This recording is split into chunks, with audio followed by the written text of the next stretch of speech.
Always. Thank you so much, and thank you so much for to Big 92.7 Big FM. இது மாதிரி அதாவது நீங்கள் கிரிட்டிக்ஸுக்கு இது ஒரு ரேர் அவார்ட் இன் மெயின் ஸ்ட்ரீம் சொன்னேன்.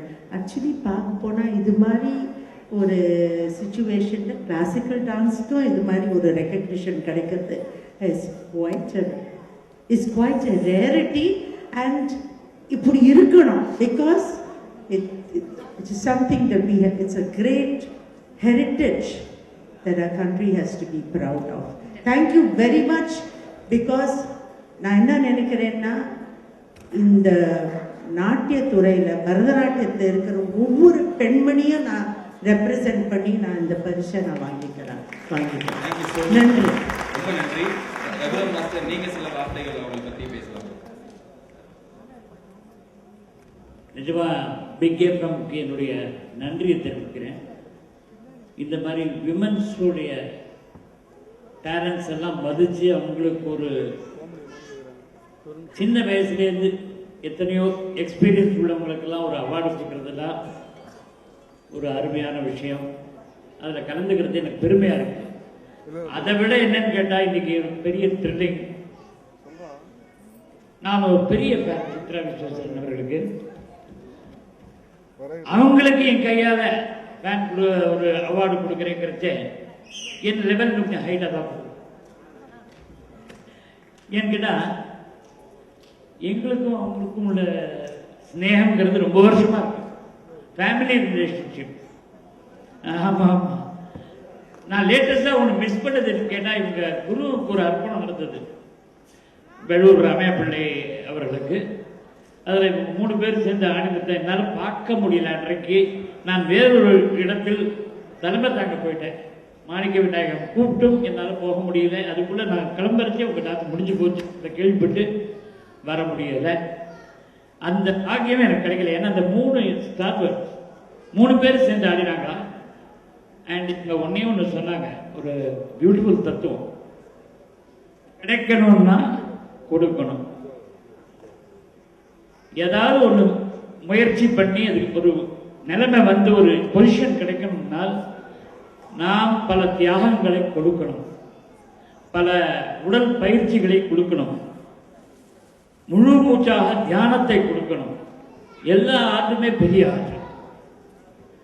அந்த விஷயத்தில் ஒற்றும் உணர்ந்த ஒரு மகான் சித்ரா அவர்கள். எனக்கு நாட்டியத்தில் சொன்னாங்க, நான் வந்து இவங்க லிஸ்ட் ஆஃப் நாட்டியம் சொன்னீங்கல்ல. ஆமாம் ஆமாம் சார். என்னென்ன சொன்னீங்க? ஐயோ, இப்போ ஒசைக்கு கேட்டீங்கன்னா வெஸ்டர்ன் கிளாசிக்கல், பரதநாட்டியம், கதக், மணிப்புரி, குஜராத்தி, இவங்களுக்கு போக்கெல்லாம் சொன்னாங்க. அந்த அத்தனையுமே ஓரளவுக்கு நான் சினிமாவில், because I am from stage தான். எனக்கு பரதநாட்டியம் கதகளி தான் எனக்கு முதல்ல ஆரம்பித்தது. அதனால் நம்ம ரொம்ப முயற்சி எடுத்து சினிமாவை ஒரு கலாச்சாரமாக காப்பாற்றக்கூடிய சில படங்களை செய்து அதை வெற்றியும் கண்டிருக்கிறேன். சரங்கை ஒலி மாதிரி படங்கள் அதெல்லாம் பண்ணி. ஆனால் இப்போது அதுக்கு சந்தர்ப்பம் இல்லைங்கிறது கொஞ்சம் வருத்தமாக தான் இருக்கு. எங்களுக்கெல்லாம் சில 2 டான்ஸ் ஒரே ஒரு இப்போ இருக்கிற கலை சித்ரா அம்மாவுக்கும் கிடையாது, தெரியாது, எனக்கும் தெரியாது. உங்களுக்கு தெரியுமாம்மா குத்து டான்ஸ்? அது கலையே இல்லை, எனக்கு தெரியாது. ஆனால் இது பாப்புலராக இருக்கு. we have to accept, we have to go behind with them, but not we. Other categories are there. Cinema அது முன்னாடி ஓடிட்டு இருக்கு. Thank you so much sir. All the best. Thank you sir. எங்களுக்கு ஆட்டோகிராஃப் படுத்த 6 வாட்டி பார்த்த மாதிரி நிறைய விஷயங்கள் சொன்னீங்க. Thank you so much sir. Thank you so much for being here. ஒரு புது ஜானர் உள்ள கொண்டு வந்தீங்க நீங்க வந்துட்டு ஃபர்ஸ்ட் டைம் டைரக்டரா இருக்கும்போது. Yes. And so how good are you? இப்போ ஸ்போர்ட்ஸ் கேட்டகரியில நீங்க அவார்டே வந்து கொடுக்க போறீங்க, லைஃப் டைம் அச்சீவ்மென்ட் அவார்ட். என்ன கொடுமை சார் அது. படம் தான் எடுத்தேன். Match the following.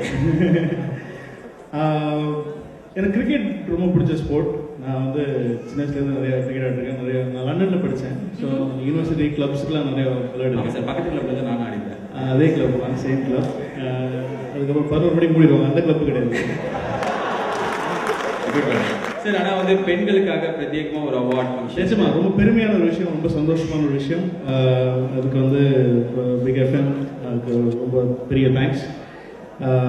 அதில் வந்து என்னையும் கூப்பிட்டு அவார்ட் கொடுக்க சொன்னதுக்கு ரொம்ப ரொம்ப பெரிய thanks. we feel honored that you're here. ஆனா இந்த நேரத்துல நம்ம கூப்பிட போற அந்த லெஜெண்ட் யார் அப்படின்னா, ஏற்கனவே நான் சொன்ன மாதிரி இந்தியாக்காக கிட்டத்தட்ட 75 இன்டர்நேஷனல் ஈவெண்ட்ல கலந்துட்டு இருக்காங்க. அது மட்டும் இல்லாம 4 ஒலிம்பிக்ஸ்ல கலந்துக்கிட்ட ஒரே விமன். அது மட்டும் கிடையாது, நம்ம இந்தியாவை சார்ந்த ஒரே பெண்மணி இவங்க தான். ஒலிம்பிக்ஸ்ல வந்து செமி ஃபைனல்ஸ் வரைக்கும் போயிருக்கிற ஒன்லி இந்தியன் லேடி இவங்க தான். அது எல்லாத்துக்கும் மேல பிளாக், இந்தியன் பிளாக 92 பார்சிலோனா ஒலிம்பிக்ஸ்ல எடுத்துட்டு போன ஒரு மிக பெரும் அத்லீட் ஷைனி வில்சன் அவர்களை மேடைக்கு அழைக்கிறோம். இவங்களை பத்தி 8 பேஜுக்கு விக்கிபீடியால இருக்கும். அது மட்டும் கிடையாது, இவங்க எக்கச்சக்கமான அவார்ட்ஸ் வாங்கியிருக்காங்க. ஸோ இன்னைக்கு இந்த நம்மளுடைய big salute to Tamil women entertainers award இவங்களுக்கு கொடுக்கறது மூலமா நம்மளுடைய அவார்டுக்கே ஒரு பெருமை அப்படின்னு சொல்லலாம். Thank you so much ma'am. So Shiny Wilson Arjuna award winner, Padmashri award winner, இன்னைக்கு இந்த life time achievement award win பண்ணிருக்காங்க. ஒரு பெரிய அப்ளாஸ் கொடுக்கலாம் அவங்களுக்கு. சார் நீங்களும் வந்து அப்படியே 2 பேரும் சேர்ந்து அந்த அவார்ட் பேசுங்க.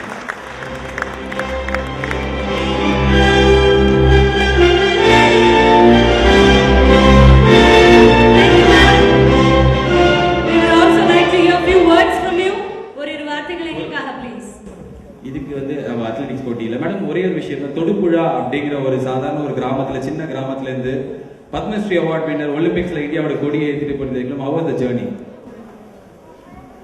ரொம்ப சந்தோஷம் இருந்துச்சு.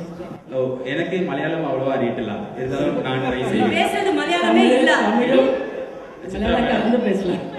மலையாளம் கலந்து பேசலாம். என்ன மன்னிக்க வேண்டும் சித்ரா மேடம், என்னோட மலையாளத்துல நான் கேட்குவேன்.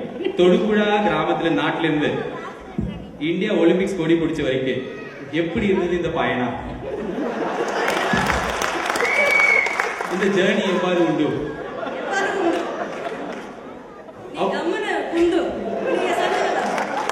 நாலு வார்த்தை, ஏதாவது 4 வார்த்தை இந்த அவார்ட் பத்தி. Any 4 words about this award, madam? ரொம்ப தேங்க்ஸ் பிக் எஃப்எம். 3